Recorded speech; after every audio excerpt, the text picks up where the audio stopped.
The following program is an independent production. The opinions, comments, and expressions of its contents does not necessarily represent the rules and policies of Doral Voice Community Radio or their sponsors.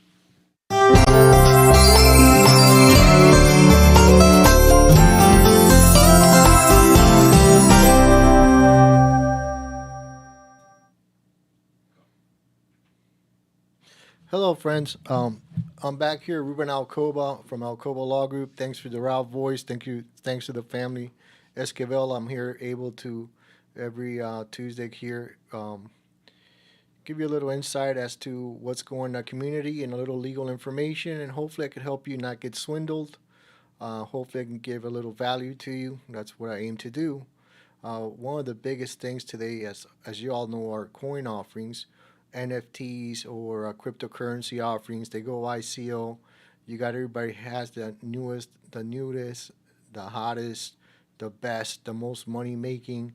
They all swear by their products. They all swear that their products are backed by something, and it's going to be a get rich quick scheme. Everybody wants to get rich quick, and you see people that have done it. Some people do get lucky, but many fall by the wayside and pretty much get swindled while doing it. Maybe not swindled, they decide to make an investment. An investment is a risk. But how do you invest in something you really don't know about, right? What do you know about the risk that you're investing in? What do you know about the software? What do you know about the people they've hired? What do you know about what they've really done except that white paper they give you to try to sell you on something that might be a dream, might be an incomplete dream. So, that's why the SEC has gone after a lot of these ICOs that have launched investment campaigns for their coins or for their tokens. So this presentation is going to be titled How Not to Get Swindled When Investing in Initial Coin Offerings. Okay, so what's an initial coin offering? An initial coin offering involves the creation of a new virtual coin or token by a company looking to raise money. So these are the guys who are going to be touting the best, the greatest new coin to make you rich. Come on and invest now. If you get in for pennies now, it's going to be millions tomorrow. Don't worry, in about a year you're going to get a tenfold return on your investment. Will you do it? Maybe, if you get with the right group, but there's a lot of things you have to do to make sure you get with the right group in order not to get swindled. What's a virtual coin? Well, a lot of people don't know what a virtual coin is. It's a cryptocurrency. It's a digital asset that is used to exchange value between parties. That's really what a virtual coin is. It uses cryptography to secure how it's transferred and how to create new units of the currency. So what's cryptography? Cryptography is the way that you would hide a code so that someone else doesn't break into the code. This type of cryptography, a one-way cryptography, it usually uses a 256 SHA and a SHA 256. It's very hard to break. It's a one-way cryptography, and it's very secure. It is created using a blockchain that has its own unique platform. In other words, each cryptocurrency or virtual coin is going to have its own blockchain, its own codes that should make it a secure coin. Okay, what's a virtual token when compared to a virtual coin? Well, a virtual token is a virtual asset that can represent anything. The virtual token is recorded on a blockchain. Now remember, it's recorded on the blockchain. It's not the blockchain, and the virtual token is not the blockchain. In other words, it uses a blockchain to record the asset, but it's not the blockchain itself. So it depends on the blockchain for its encryption, its security.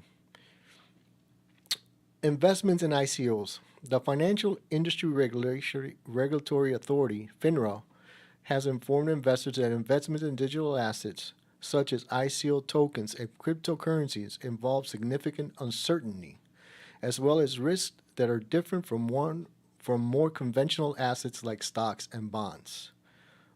That should tell you a lot right there. There's a lot of uncertainty involved. The SEC really is not. They're not approving them. They're just going out there, and it's a risk you got to take. Can you make money with them? Sure. Should you do your homework? Absolutely. In fact, when FINRA warns you about this, that means that there's significant scams out there where people are getting ripped off. Okay, risk associated with investments.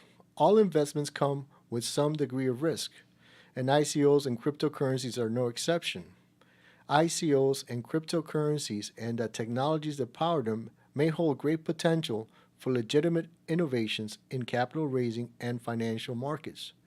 Yet, it is a challenge for investors to verify information about these products and to make informed decisions prior to investing. Investments in ICOs and cryptocurrencies involve speculative risk and the potential for fraud. Investments in ICOs and cryptocurrencies involve speculative risk and the potential for fraud.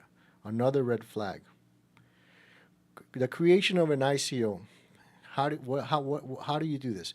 An ICO involves the creation of new virtual coin or a token by a company looking to raise money. ICO investors typically do not get a stake in the company. You're not going to get shares. You're not going to get a membership interest like a company or an LLC. Most ICO issuers use blockchain technology for some part of their business to provide a particular service or product, and these companies disseminate the new ICO tokens to buyers via a blockchain network. There's 7 things you need to know about investing in ICO, and this is what FINRA states here. FINRA says has given the public 7 things to know about ICOs prior to you making an investment. The following slides will cover each of the warnings, so let's go one by one. The first thing, ICOs offer little investor protection. What does that mean? So should you get ripped off, the SEC, really, or the FBI, they're going to have a hard time trying to get your money back. So more than likely, you're going to lose your money. But let's see what it says. Many ICOs are offered outside of existing regulatory systems. There you go. You don't really have law enforcement protection. ICO promoters and issuers may offer the tokens or coins to investors without typical disclosures and customer access to documents required by the SEC that help investors make an informed investment decision. In other words, you're not going to see company documents, you're not going to need financials, you're not going to see past histories. This is all based on a white paper where a service is promised that will be delivered based on the token or the cryptocurrency. This lack of regulation increases the risk of fraudulent schemes and deceptive tactics and leaves investors with little recourse to recover funds invested or hold parties accountable should a fraud occur. What does that tell you? Once your money is gone, cross your fingers, hold tight, go for the ride. If you win, you win, but if you lose, God help you trying to get your money back. ICO fraud is real. This is the second thing they tell you. Fraudsters go where the money is. So it's no surprise that an ICO fraud happens. FINRA has given 2 examples of how it happens. Individuals and the firm promoting the ICO used websites and social media to lie about relationships with well-known and respected organizations and included fake customer testimonials to attract investors. In other words, they just made a web page and they said they were connected to the biggest and the best investment firms, companies, whatever there is, and guess what? They weren't. And then they had other people that make testimonials as to how much money they made or they were making with their ICO. Again, another falsity. And that's one person that went down. Let's see another example. Individuals offered and sold unregistered investments with fictional claims about how the money would be used. These individuals allegedly used fake profiles of executives with impressive biographies, posted false or misleading marketing materials to the company's website, and paid celebrities to tout the ICO on social media. Now look at this one. In this one, they use celebrities to represent something that's not false. They give you all these promises of how great something's going to be, and the celebrities are really used as pawns in order to sell you on the things. These would be the influencers. The influencers are used to get you to bite on the hook that they've laid out there. Once you bite, guess what? Yeah, maybe these influencers get paid, but those will be the only people getting paid besides the people defrauding the public, which would be you in this case. FINRA published a link, and you can find it on this presentation. It's howiecoins.com, www.howie, coins.com. And if you follow that link, it's interesting. They show you exactly how websites are used to con you out of your money. That's not a real website, but if you look at it, look how well it's done, look how well it's presented. But right there, FINRA's telling you, hey, we're teaching you this is a scam. Don't fall for this. So they're trying to do the best they can to protect you, but again, sometimes that that just wanting to make that extra dollar, just go, when you go to that casino and you have 10 coins and you waste 5 of them, and now you say, well, I've lost 5 coins, I got 5 more to invest, maybe if I put 1 more coin in there, so I'm going to win, I'll be able to pay the rent. It's the same thing. They're just trying to get you, they're trying to get you in these tough times. Okay, let's see the third thing FINRA tells you.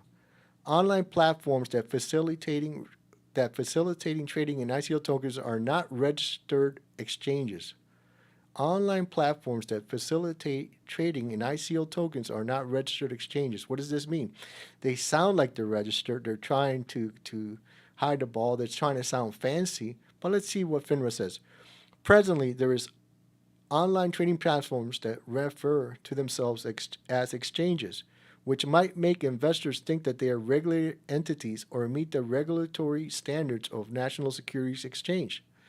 That's the SEC. However, no ICO platforms are currently registered as exchanges, and the SEC has stated that it does not regulate these platforms as exchanges or reviews the digital assets on these platforms.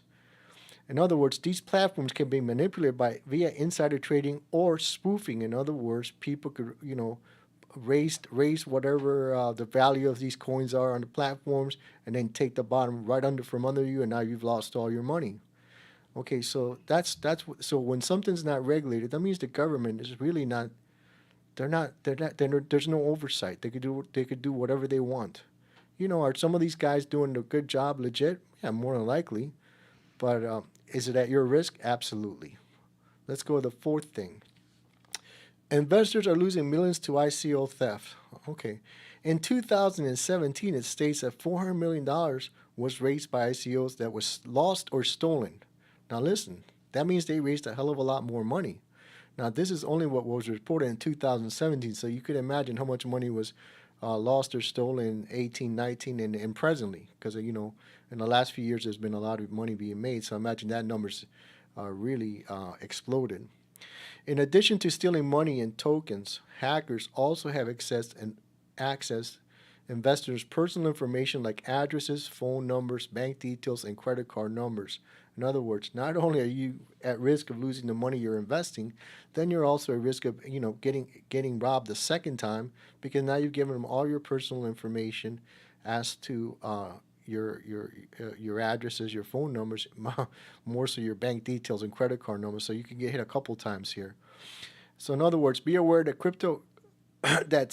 that cybersecurity vulnerabilities exist in ICOs, and many of these entities might be operating internationally and without any regulatory oversight. Okay, what does that mean to you? Once your money's in there, once your information's in there, and it goes overseas, there's nothing you're going to do. You're going to have to either hope to God that somehow you'll be able to recover some of your money, or limit the damage that's done to your personal bank account, to your personal credit references. It's probably going to take you, hopefully you don't have an identity theft issue, because that's going to just take a lot of time for you to correct. Your credit's going to go down, or your FICO scores are going to go down. They're good. Pretty much it's just going to be a complete nightmare. So be very careful before you invest in ICOs. Research them, make sure they're legit, and we're going to follow how to get this in a few slides. When we get to that, how do you do this, right? Because right now we're just going over, hey, these are the warnings. So let's see number 5. Okay, now they say, okay, now they're going to sell you, so they're going to give you the tokens. You've already purchased a token. Okay, now they give you a token, but does that mean that you're going to get any value for it? Receipt of future tokens is not a given in an ICO.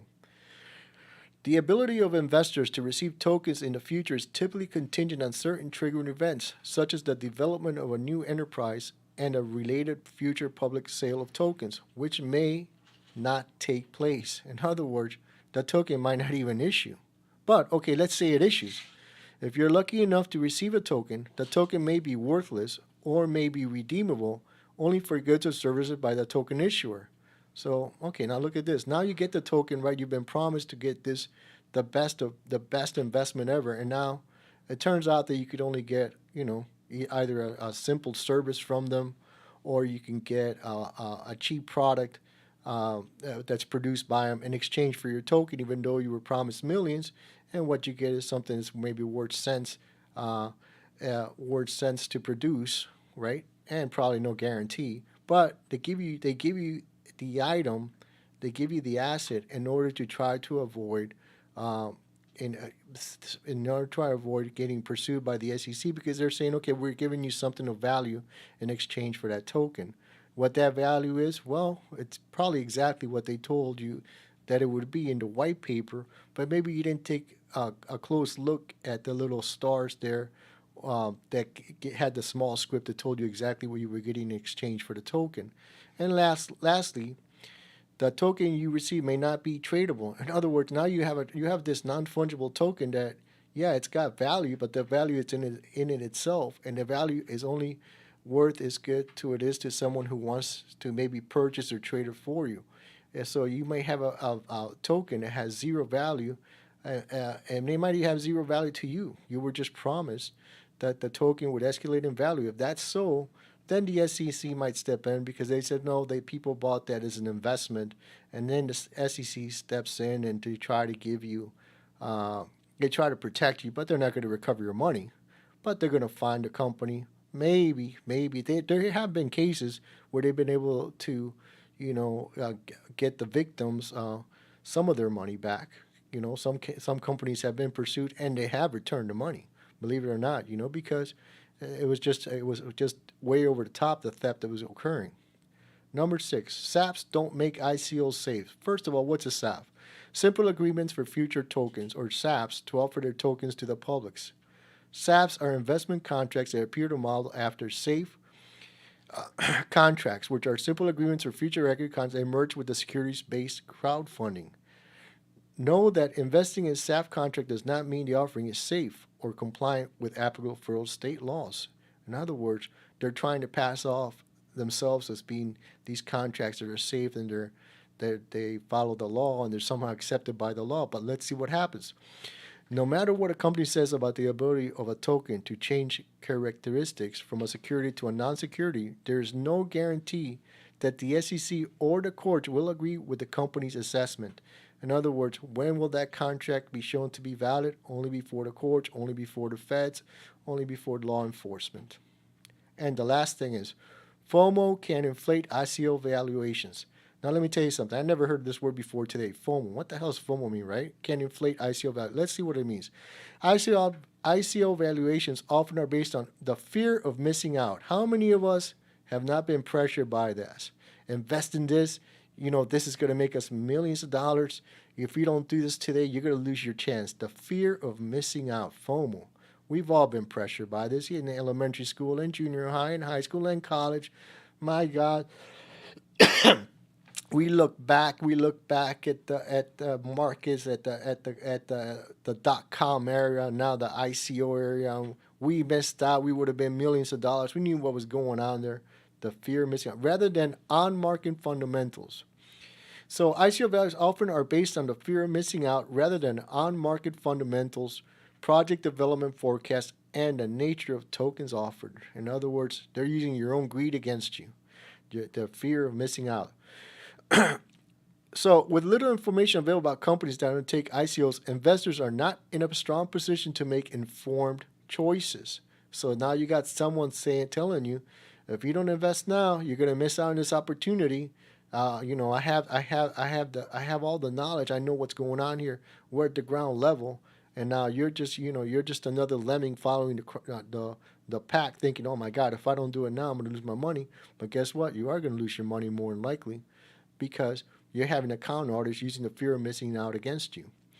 Many ICO users publish a white paper that provides details about an offering, such as a description of its blockchain technology, team member bios, and token information. Here's they're touting this project, and they're trying to tout like the people's involved, usually lawyers, accountants, software engineers, the track records they have, their experience, in an effort to raise capital. And all the people involved, they might be legit players, but maybe the people issuing the white paper might not be legit. Maybe they just don't have the funds to contract the right software companies, um, or maybe it's just sometimes they may be legit. We just That's why it's important for you to check out everything that's involved with that white paper. Check out all the people involved. If you can contact the people that they state are representing the company, sometimes you might want to do that to make sure that you don't get swindled. White papers can be valuable to investors, but it's difficult for investors to verify the information included. Some papers may be misleading or even fraudulent. That's what I mean. They're going to lead you. They're going to sell more than what they're actually. Uh, they're going to hype more than what actually their product is going to give, or like in the examples that were given before, that they try to create characters, personalities that didn't exist, or they stated that they were connected to personalities when in fact they weren't. And even the most comprehensive ICO white paper tends to lack the feature of prospectuses or other offerings documented and disclosed required by the FCC, by the Federal Securities Laws, the SEC. In other words, some of these white papers, yeah, they might be complete, but they don't give you all the financials required in order to make an informed investment decision. So that's what FINRA kind of warns you about. So tips given by FINRA prior to investing. Now FINRA says before you invest any money, do this. One, only invest with money you can afford to lose. In other words, just like Vegas, know how much money you're willing to throw down the drain.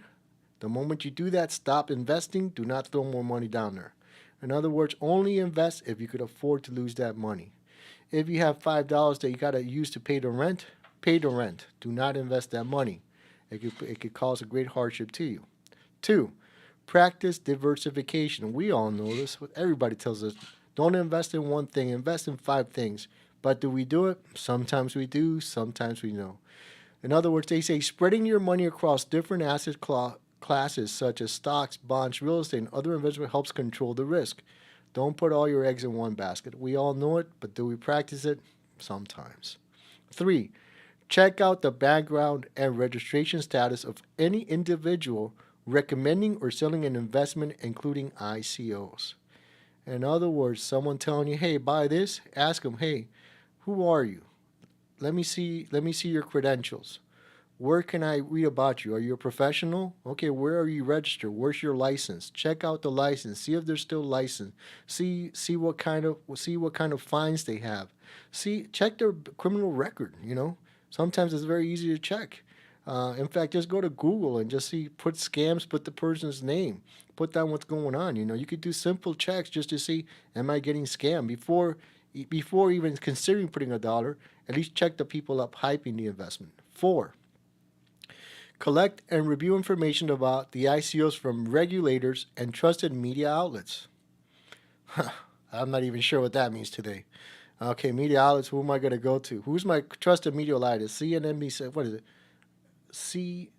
CNBC, how much money did everybody lose in the dot-com area trusting these fine people? Study the company, including financial documents, executives and employees, organizational structure, and business lines. Now you can do this. If they got people's names, check them out. If they say they're connected with that, then go to their LinkedIn pages, see if the individuals themselves are saying they're associated with that company. If they're not associated with that company, if they're not staying anywhere, hey, then give them a call. They might not be known they're being used as part of the hustle. If that, you might be helping them out. I'm sure they're not going to mind knowing that someone's using their name, their image to promote something that they're not involved with. So those are, now let's see, 5, run the investment by others. In the case of ICOs, they might include someone with a strong technology or mathematical background, as well as experienced investors, CPAs, or registered investment professionals. Okay, the more people you pass something by, the more likely you are to find that someone's going to say, hey, check this out. Hey, this doesn't sound right. The moment they start telling you, start trusting them, because if you're going to someone who is a software engineer, he's telling you this doesn't work. hey, trust that guy. He knows what he's talking about. If a CPA is telling you, hey, man, there's no way that these numbers are going to work out. They're promising more than it's feasible. I would definitely trust them. An investment professional, I would definitely trust them, especially if they're licensed and they have no negative marks against their things. Now, and number 6, I believe it is 3 6. Yes, new technologies and media buzz are often the recipe for the latest pump and dump scheme. In other words, the media is used. Maybe the announcers are used. Maybe they're promised a little extra money.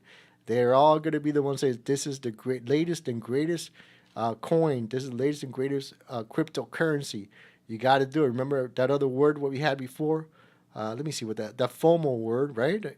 Fear of missing out. Fear of missing out. So they're saying, okay, watch out for that. Look out for guarantees on registered products, claims of overly consistent returns, complex strategies, missing documentation, account discrepancies, and pushy salespeople. All are red flags of potential fraud. There you go. So that's what FINRA ends up telling you. So now you're considering about investing in ICO. You know all the pitfalls. You know that hey, this is a risky investment, but I'm still interested. I'm still interested. What do I do? Okay, so then the investment.org, I believe it is, or investment.gov.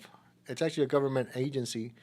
They tell you, okay, before you invest in an ICO, ask these questions. Who exactly am I contracting with?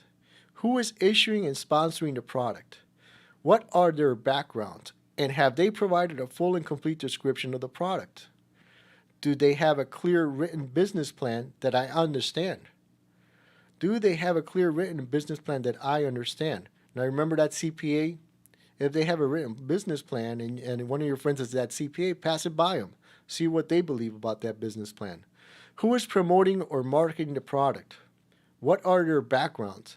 And are they licensed to sell the product? Here are the brokers. Here's the guys who are hyping. Here's the guys calling you, telling them, hey, this is the greatest and the latest, right? Check them out. Who are you? Who do you work for? See if they're licensed, See if they've been involved in other schemes. Do the Google search. Okay. Have they been paid to promote the product? If they're promoting a product, either they're getting paid or they've been promised to get paid. So that's going to be hard to do. And where's the enterprise located? Okay, you can see, where are you guys located? Well, how are you going to figure out where cryptocurrency or token is located? You got to figure out if there are, who owns that token, right? So that's going to be the first thing. Did they register?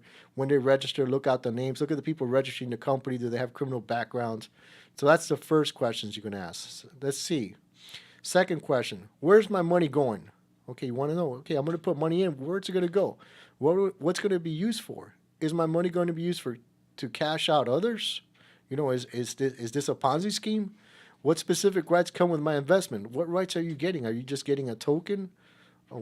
What exactly are you getting? Is the token backed by another asset? What am I getting, right?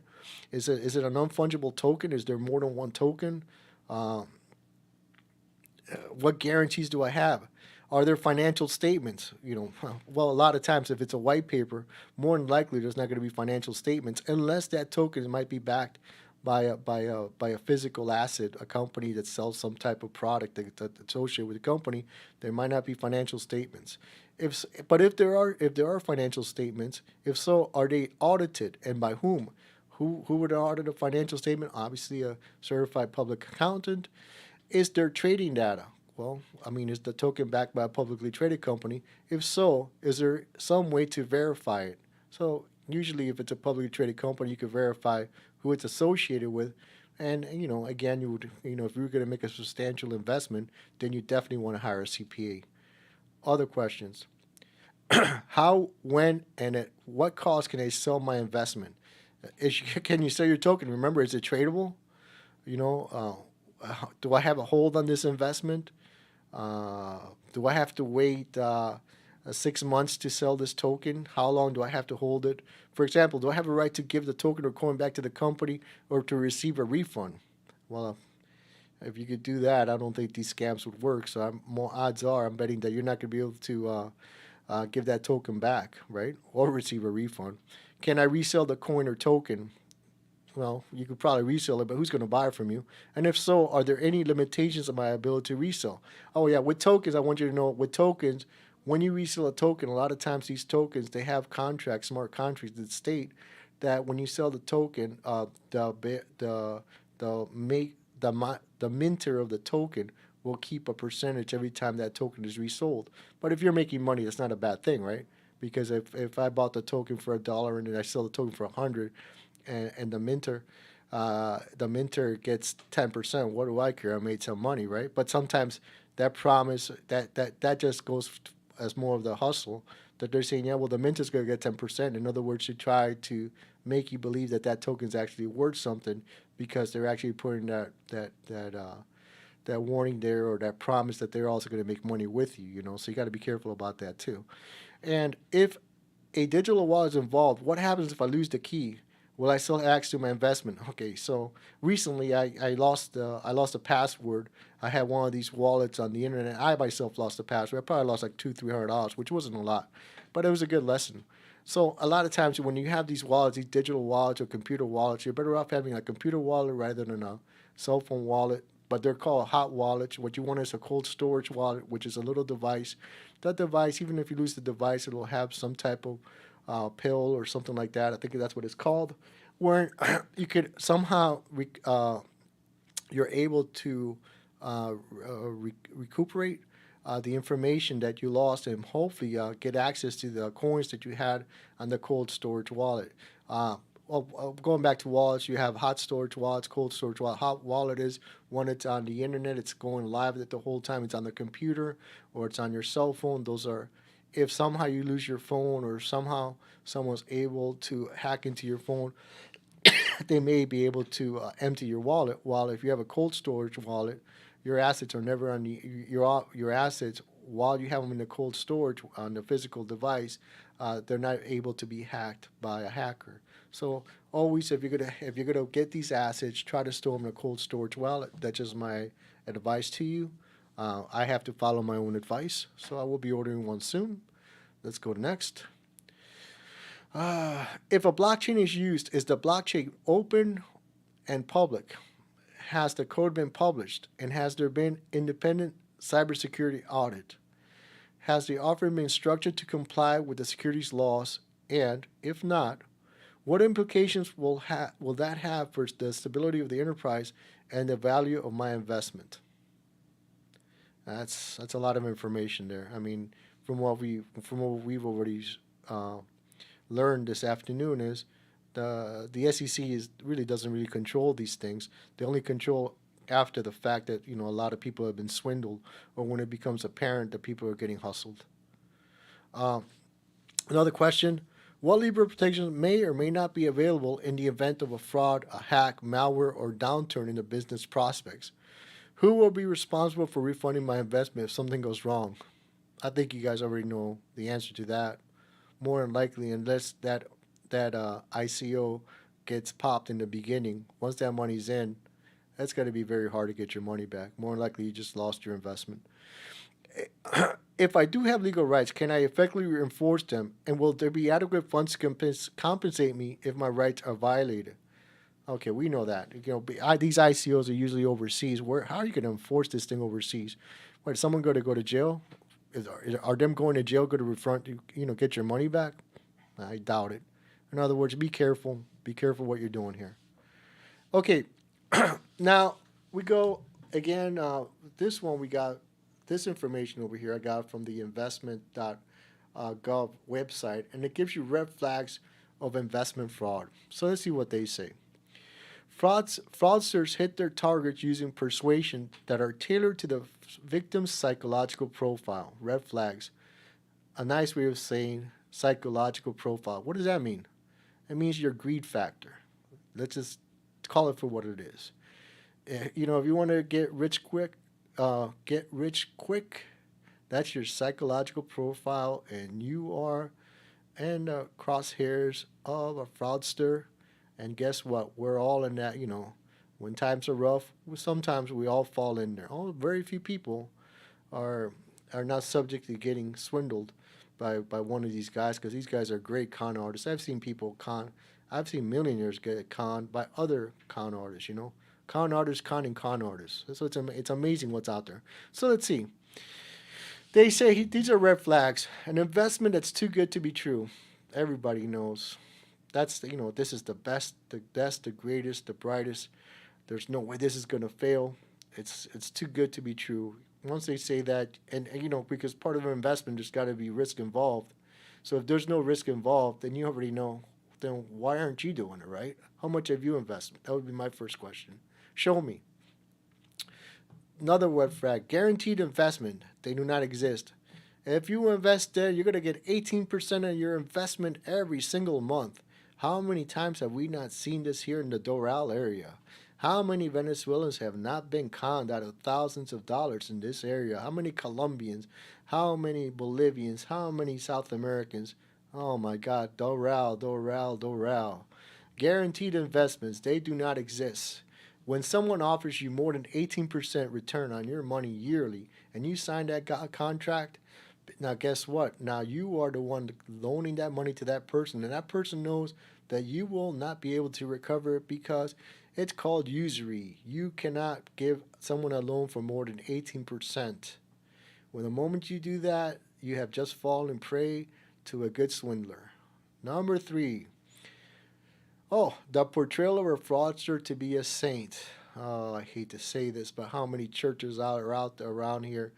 How many people have been swindled going to, your Sunday mass, and these people are just saying, hey, this is a great investment. I back this guy. I know this guy's family from overseas. The guy's a saint. Next thing you know, he's swindled 10, 12, 14 of the parishes out of $1.5 million, $2 million. And this has happened in the Doral often, and it will continue to happen because what happens is that someone is helping portray the fraudster into being a saint, and that someone, whether he knows it or not, is a trusted member of the community. And because he's backing someone else up, it's helping a third party who's an innocent party to get defrauded, right?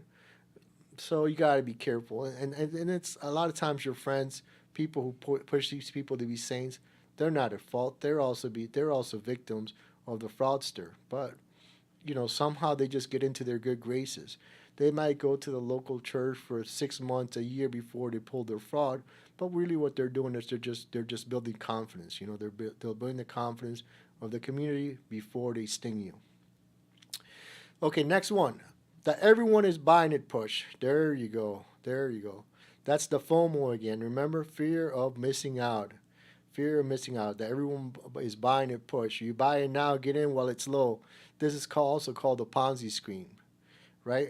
You get in now. If you get in too late, you're not going to be able to get your money back. Guess what? Even if you get in now, you're probably not going to get your money back.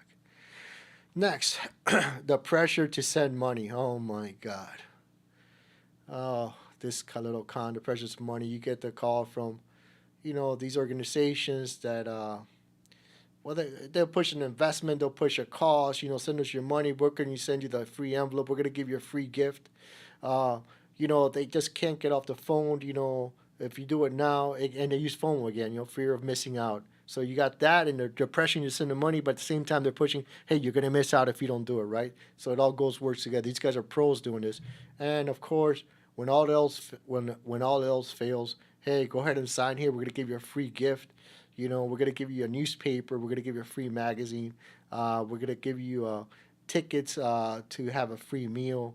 Come over here. Oh, well, it also, if you think about it, this also sounds like those, what are they called? Vacation spas where you come over here. We're going to give you a free weekend vacation. So remember, all these cons, they're all the same con, just a different context. Okay, so let's see what else we got going on here. And in conclusion, investments in ICOs and cryptocurrencies involve speculative risk and the potential for fraud. Do your research prior to investing in ICOs. Again, I'm Ruben Alcoba from Alcoba Law Group. If you have any questions, please contact me, Alcoba Law Group. If you have questions or you want me to speak about a topic, any type of topic, go ahead and call Doral Voice. Tell them, hey, listen, I want to know, have Ruben talk about this. I'll try to do a 30-minute presentation on it. I'll do a little research. my goal is to help you not get hustled. My goal is to help you survive in this environment.